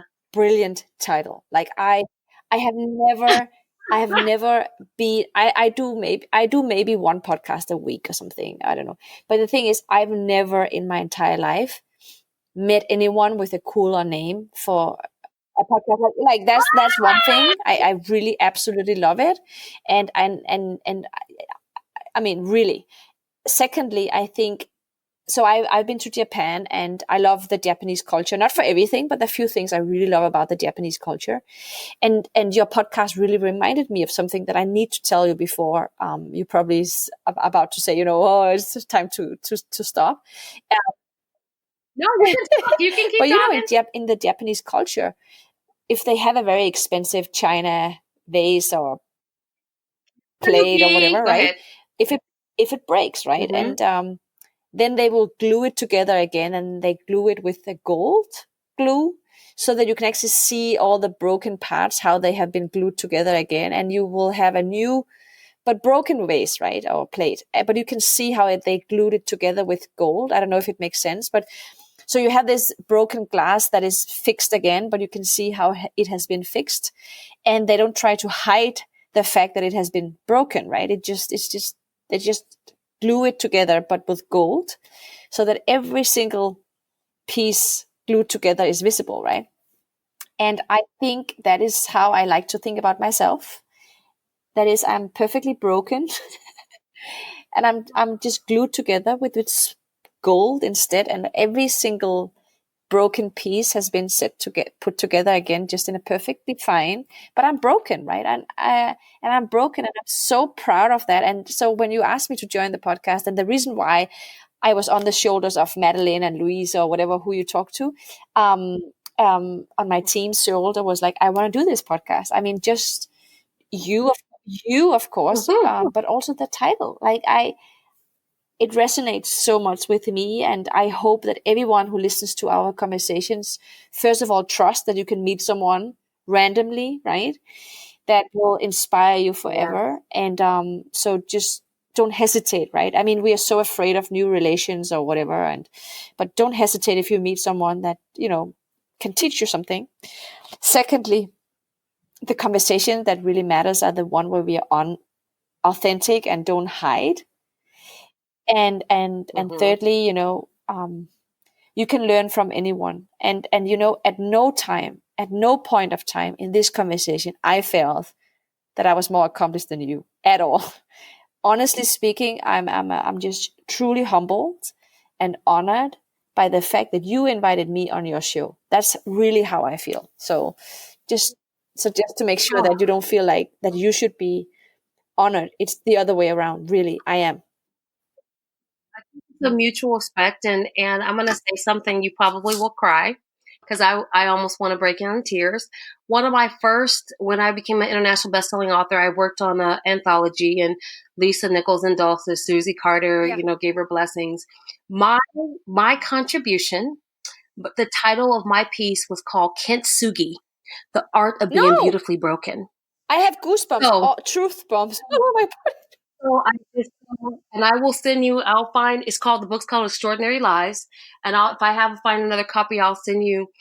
And I talked about that, and that's actually the title of one of my signature keynotes. It's Kintsugi, the art of being beautifully broken. I didn't know that it is our story. It's our story and all of the pieces. And again, because I had to research where it went back to, and when the emperor, when they used to break the porcelain and the vases, and they used to put it back initially together with mud and things like that, because why? It was a necessity. They wanted to still utilize it.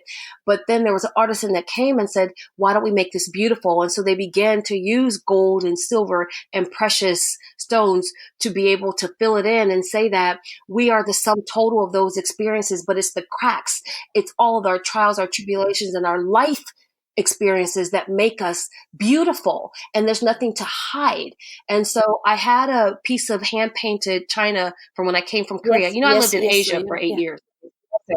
So I have a beautiful painted with my whatever, and there's a piece in the move, it broke. And so I've kept it. And so I have pieces of pottery that I kept and I didn't take. And now in Japan, people intentionally break dishes to go have them put it together because it's so beautiful. And there's metamorphic understandings for both sides of it. Someone being broken on accident and being able to see how to come back together and putting their life back together and seeing the silver linings. And then there's something intentional about someone who understands that in their brokenness becomes a new truth. And so I understand both parts of that. And when you start speaking, very few people always ask people, like you did, I always go, do you know about Kintsugi? And I'll begin to share it, and people are usually unfamiliar with it. Yeah. I need to tell them the story. And so when you started talking and you said, my soul recognized yours when I met, and when you shared that story, that is exactly how I see myself. I mean. And that's why my narrative, always every intro to my story and my bios that I put in a book, an anthology, or even the intro to other ones, always starts with Kintsugi, the art. Isn't this insane? Broken. Yeah, this is insane. Yeah, no, it's insane. I'm sitting there going, I'm going, I gotta find the last. I think I might have given my mom the last copy. And I'll have to order some of the copies, and I'll send it to you. And hell, you know what? I have a copy of the article. I'll just send you the right. I'll just send it to you. The book, and it was just for women. That's where the learning and the growth space has to take place, is to understand that it's not the brokenness that defines us. It's how we learn to put ourselves back together and we see the beauty of the experiences, good, bad, or indifferent, and how now everything that we are is a product of all the experiences that we've And I been mean, through. yeah, it's Wow. Oh my gosh. How I literally got chills when you were talking and I was kind of just ready to cry and you were telling this piece of the story and I'm envisioning because now you will see the artisans, they work behind the glass shops. And I go to Japan, I used to go frequently there and still spend time in Fukuoka and other places. And so you could go to yeah. to see them. And now the apprentice, when they're working on it and people actually watch how they're putting it back together. And it's a cultural art form. And so kintsugi is not just about the actual pottery. It's a mindset. It's a way of life. It's an understanding. It's a And belief system. we need to inject that more in our lives. We try to hide our flaws, even the way we dress, right? When you have kids, you live the life. Own it. Own the fact how you look like. Own it, man. Own it. And if you don't have a spouse or don't have people who appreciate how you look or what you've been through in your life, they are not your tribe. They are not your tribe. Your tribe will recognize and honor you for everything you've been through. And they will never blame and they will never shame you and they will never eat your energy. They will protect you and they will honor you and they will love you. I mean, that's how you know your tribe. Yes. And I said, she's my people. And I look forward to the time when we actually get together again. We will. And forward to whatever it is. And I know that we'll work on something together. I don't even know what it is, but I know I have ideas. And all I can say is I don't even know what it is, and she'll tell me when she knows what it is. But I know that we will, and I so look forward to that. I look forward to being a resource, being a support, being the sister in arms. And what I had my bury a dead body friend. She passed a couple years ago, but we had a special code. It was called the Diva 911 code, and she would text me. And you just had to text ahead of time and say Diva 911. And that meant when I call you, I don't need you to say a word. I'm probably going to be irrational. I don't want you to record it. I don't want you to remember what I'm getting ready to say because it's probably totally asinine and it probably makes zero sense, but I need to get it out. And I need somebody who's going to listen and not judge me and not bring it up later. And so we had that. And I tell you, that's what it was. I just need somebody because right now I need to vent and I'm not asking you to make it make sense. I just need to get it out like a teapot. And at the end of it, I will hang up. I don't even need to say goodbye to you. I'm going to hang up because I got it out and I didn't kill anybody. I don't have to go to jail and you don't need any bail money and life can happen. And I think that we also need that. And so what I recognize in you is that you're one of my Diva 911 people. That's a huge honor, really is. I have a code too with some of my best friends, and you might like this as well. We have an agreement that if one of us call and say, bring the flashlight and bring the wine. Oh. It means it will take hours and hours and don't ask. And once actually one of my friends called from Paris saying, bring fresh flashlight and wine. And I had to fly to Paris. And I did that. And that was really when we tested this thing, it really works. Yeah. Well, that's exactly. And it takes a very special kind of a person to build that relationship and that trust with, because for me, I've always been the person that was making the flight to Paris, making the journey, but I never had anyone to say, hey, I'm just in the midst of whatever and I just need you. And well, I had Dia, but she's gone now. You know what I mean? So it was like, you didn't have that. And so that's so rare. And that's the kind of community that I want to make sure that I build, not necessarily might not be on that in depth of a level of that, but that safe space that you can pull back the mask and the layers and take it all off and be raw. And no one's going to judge you. We're just going to say, okay, what do you need? How can I support you? And if we say that to each other or to someone just once a week, how can I be to your service? What can I do? I mean, can you imagine, if everyone did that just once a week? Everyone, once a week. I mean, that's doable, right? Once a week, yeah. Yeah, We would, it is. So I am yeah, so you are. You should there. do maybe um, less. No, I'm just joking. But other people should do more. Just yes, no. I'm so there mindset wise. I'm not there action wise because this is the yeah, year of me, and I'm being selfish with myself. I say no more than I say yes, but it took me to get to the mindset space where I can say yes to me and no to someone else and not feel any guilt about it. So when I do say yes, I can do so from a place of yeah. abundance. But it's rare, and like I said, I say no quite often, and it feels so good. But it takes a lot of exercise because I think in our society, you are being rewarded for saying yes and not for saying no. So for a lot of people, that will give them anxiety just by thinking. They ask me, people go, "How do you do that?" I said, "Here's the perspective and the way I want you to frame it. It's all how you frame it." And I wrote something and I wrote in a journal. It's called "When No Hurts." And no hurts when I keep saying no to my dreams, my wishes, my desire, my self care, everything that I need to thrive. That's when no hurts.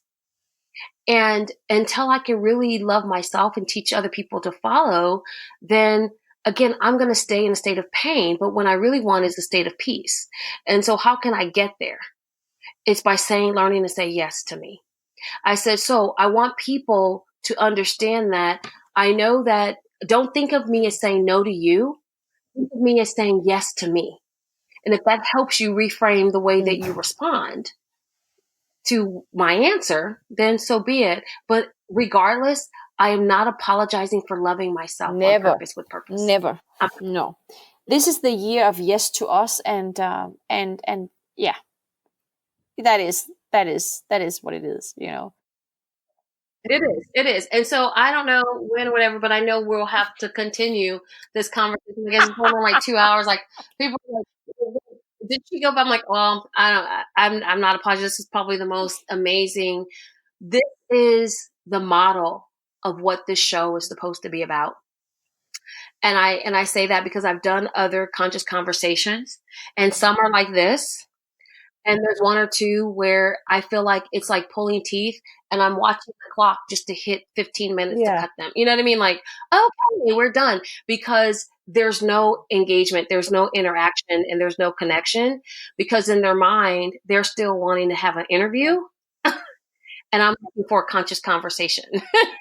so so I appreciate you more than you know, and I just value this time, and I can't wait to post this episode. And I know any and everyone that hears it that they are going to take away so many rich nuggets. And Walking Through Glass, the podcast, is available on iTunes, Spotify, Stitcher, Google Music Play, soon to be iHeartRadio, and the host on Podbean. And you can definitely follow me at drdinaspeaks.com, DRDENASPEAKS, and on Twitter and Instagram. But I want to know, how can they reach out to you and make sure that they can see what you're doing and what's going on, and figure out what's happening in your So life. first of all, I'm super excited to share this conversation with my followers on social media as well. I mean, I think this is one of the longer interviews that people can enjoy. And also a few things that I said in this conversation I haven't shared before. So I'm also super excited to share this with my audience. So how can they follow me? I'm a social media addict. I'm on Instagram, I'm on LinkedIn, I'm on Twitter, I'm on Facebook. So really, I believe actually I'm the only one you must be the same, like the only one in the world with this name. Soulaima Gourani is, and maybe if I spell it, is like Soulaima, and my last name is Gourani, Gourani. And, just really Google it and you will find me, Soulaima Gourani, Facebook, whatever, just my first name, Soulaima, even Facebook, and you will find it. So I'm there, and, most importantly, just share this podcast. I think that this is what people should be sharing, this interview. And if you guys want to follow me as well, feel free. But I think you should support this podcast even more. Just share it and listen to it and enjoy it and listen to it once again. And